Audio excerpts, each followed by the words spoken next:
So I'm gonna keep it real with you, Chief. Between some recent titles just outright disappointing me, general misery about industry misgivings, and the overall state of the world we live in right now, your boy is going through it. I know I've been such a shit about this lately in the last couple of videos, but I really don't want this to become a haven of largely negative content. Hell, the whole reason I made a new channel in the first place was because I wanted to celebrate the industry, but that's been kind of a tough endeavor as of late. Personally, I'm in need of a relatively quick palate cleanser, and I figured, you know, what better way to do that than talk about some of the games I'm looking forward to this year. I know I'm just some tiny YouTube channel, and the algorithm is probably going to do everything in its power to bury this video into the oblivion of obscurity, but hey, fuck it, man. I need something to reignite the hype beast within my soul. But you know, why don't we say we make this a little bit more interesting? I'm sure you've all heard about the likes of things like Death Stranding 2, the Metal Gear remake, and even Lost Soul aside, and are probably even more excited for those releases than I am. So what if we took a moment to highlight some titles that might just be obscure enough to squeak right past your radar? If you're down to clown, then sit down, shut up, and get comfy. Let's get hype.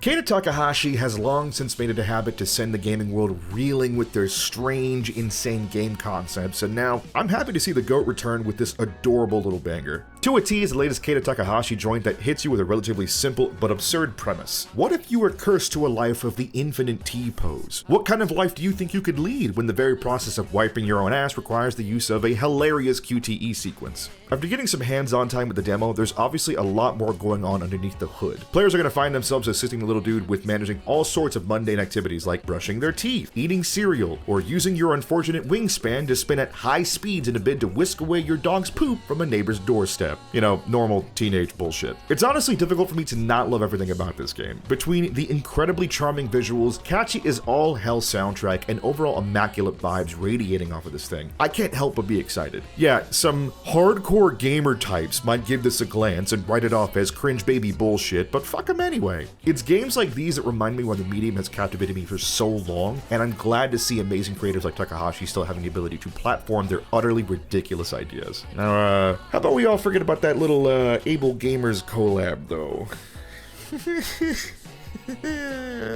So this one is out pretty soon, actually, on the 28th of this month. So if you have Games Pass, it's also going to be on there, so a hearty hell yeah to that one. I think it comes to PS5, Xbox, and PC as well. I've been a Remedy fan since Frame 1, man, and after the absolute masterpiece that was Alan Wake 2, I've been impatiently awaiting any news on what they could potentially follow up with. Would it be more news on Control 2? Maybe we hear a little bit more about the Max Payne remake, or a multiplayer co-op shooter that takes place in the Control universe. Okay, sure. There's a lot that can go wrong with this. I've definitely been hearing rumors about some kind of multiplayer shooter that Remedy has been silently working on in the background for a while now, and I'm, to be quite honest, a little flabbergasted, but hey, I'd be a liar if I said I wasn't at the very least kind of excited to try it out. FBC Firebreak sees you taking on the role of a member of the Federal Bureau of Control who has been tasked with eliminating a whole new string of the Hiss that have found themselves wandering the halls of the oldest house. One of the best things about this game is that it clearly is not going to be taking itself too seriously. I love the contrast between the stark brutalism of the oldest house's shifting walls juxtaposed against the wackiness of setting a 30-foot sentient stack of post-it notes ablaze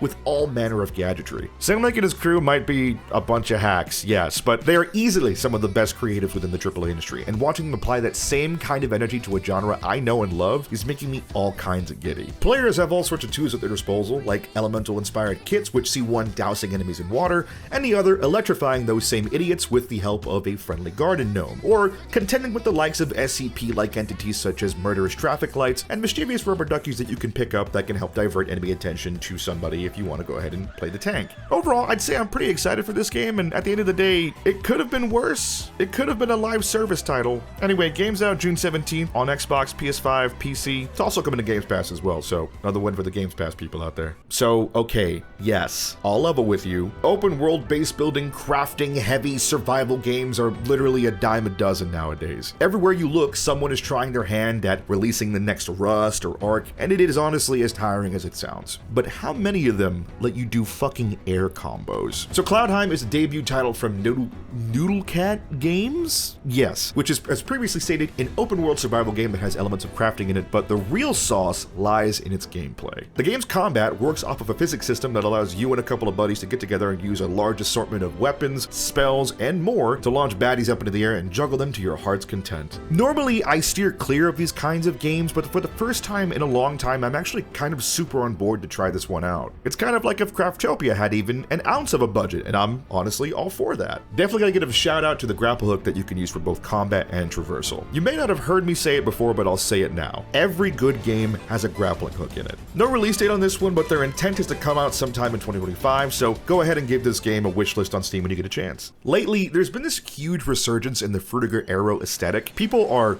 really obsessed with the concept of late, or rather early 2000s futurism, and this game embodies that vibe so much. So Roman Sands Rebuild is an action-adventure roguelike service adventure, from what they say, that sees you taking on the role of an amnesiac who's washed up onto the shore of a hoity-toity resort flanked on all sides by some of the worst boomers imaginable. For one reason or another, they want you to take care of their mundane tasks. All the while, the sun hangs up in the air, menacingly making its way closer and closer towards you. But for whatever reason, you are experiencing every retail worker's worst nightmare and are being forced to relive the same day over and over and over again.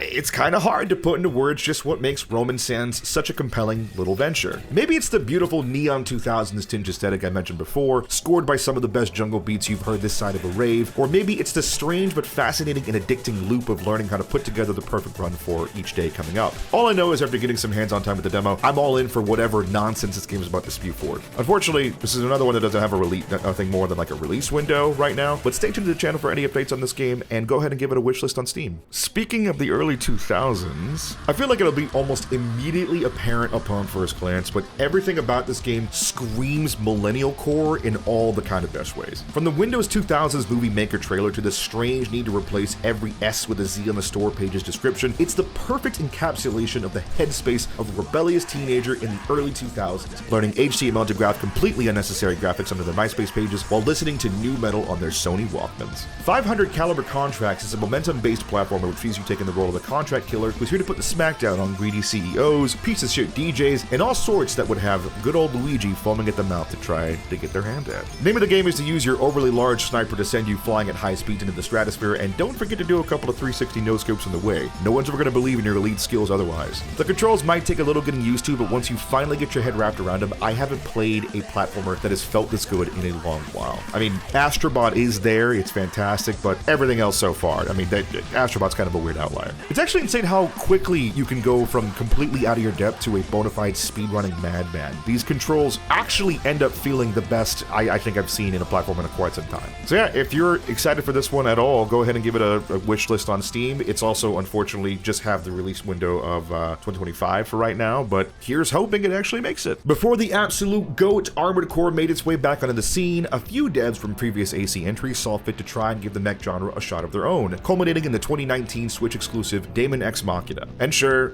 it may not have reached the same heights that AC6 did in redefining the genre, but it was a great game in its own right. So color me surprised when during the Switch 2 presentation we saw them going back to the drawing board and have opted for power suits instead of mechs this time around. Any other day I would consider this a regression, but after checking out some of the latest trailers for this game, I am 100% on board for this change. This one small change has given them the opportunity to iterate on their formula in ways that I feel like give them the ability to not have to be propped up side by side with literally the best mech game that has been released in years, so that's a dub in my book. In Titanic Scion, you take on the role of a mercenary utilizing a high-powered combat suit known as the Arsenal. You can go it alone or play with up to 2 other players in a large open-world space to take down all manner of mechanical and biological baddies. Along the way, you can pick up parts from the corpses of your enemies and use them to craft all kinds of new weapons and armor, each unlocking entirely new gameplay options, like armor pieces that emphasize movement, or give you the ability to sprout a mechanical arm from your side to shoot freaking laser beams out of. If you're 100% on board to give Anime Anthem a shot like I am, go ahead and wishlist this on Steam, but it's also coming to pretty much every console worth a damn on September 5th. That includes Xbox, PS5, and Switch 2.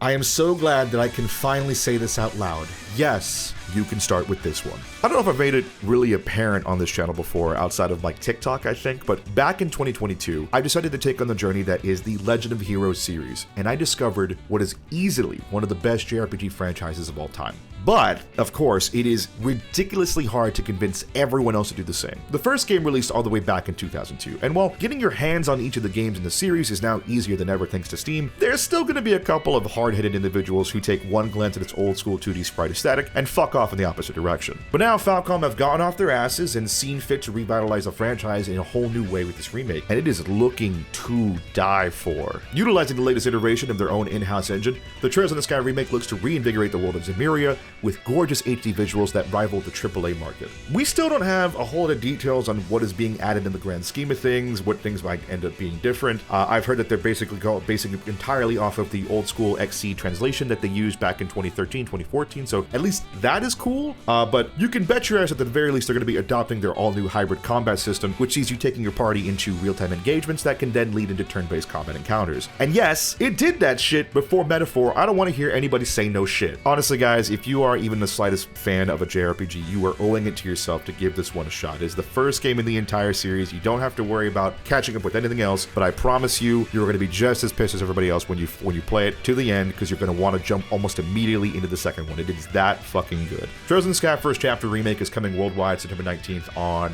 most of the consoles, I believe, and I could not be more excited. And PC. Forgot to mention PC as well. So yeah, I didn't really write an ending for this one. It's just nice to kind of do a normal hype video, I guess. I've been doing mostly off-the-cuff rants and all sorts of stuff. I also have an impressions video coming out, but I figured that one's on the more negative side, so we'll go ahead and have this and probably release this before I release that one. Once again, shout-outs to both Wolfen and Caliburize. These two individuals have been nothing but saints. I could sit here and be editing all this content and stuff myself, but they are absolutely the goats and have decided, hey, we're gonna help you for free. Like, they're doing it. I have to say this, they're editing my videos for free. I'm not paying them. These dudes are madmen, so please give them a follow at their respective socials and support them in any way you possibly can, especially with Caliber. Caliber's doing a lot of really cool videos on the side that I kind of wish that maybe Wolfen would do, try his hand at. He'll probably be listening to this recording and being like, what the fuck is he talking about? But don't worry about it. Yeah, like, favorite, comment, subscribe.